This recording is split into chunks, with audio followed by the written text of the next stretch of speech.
उम्र गुजारी मोहन कूड़न पावन में। सजी उम्र गुजारी मोहन कूड़न पावन में। सजी उम्र गुजारी मोहन कूड़न पावन में। कदे कौन चयो श्री राम, कदे कौन चयो श्री राम, वयो अखत व्यवहारन में। सजी उम्र गुजारी मोहन कूड़न पावन में। सजी उम्र गुजारी मोहन कूड़न पावन में।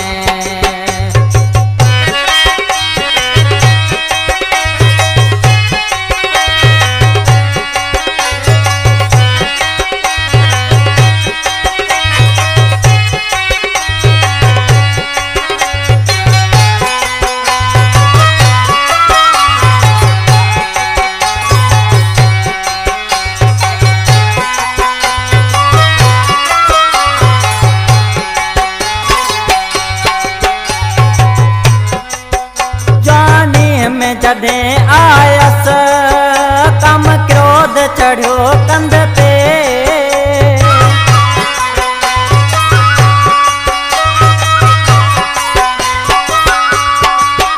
जानी में जदे आयस कम क्रोध चढ़ो कंध पे। वयो लोभ मोह वधंदो फाथम कारण में। वयो लोभ मोह वधंदो फाथम कारण में।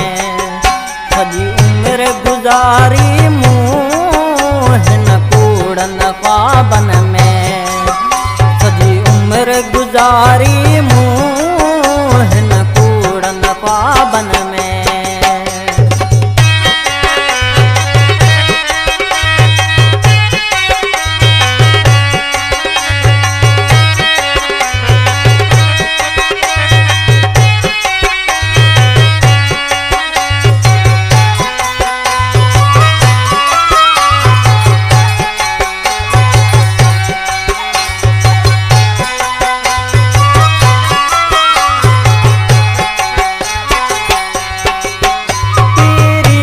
पयम पाछो अची मर्द वरायो मुँह।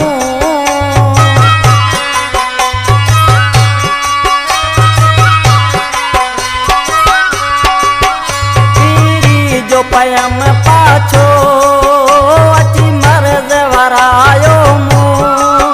तने दिल थियो डुबरो एड़न बीमारन में।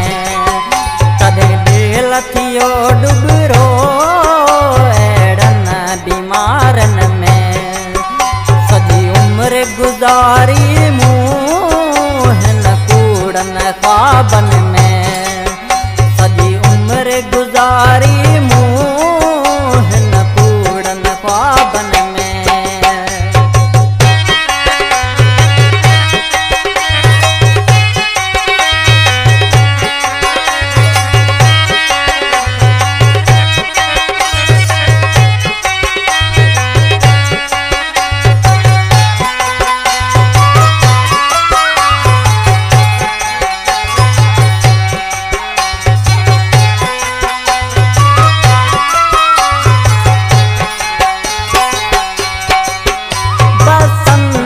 समझो थे सदा वक्त हुंदो साग्यो।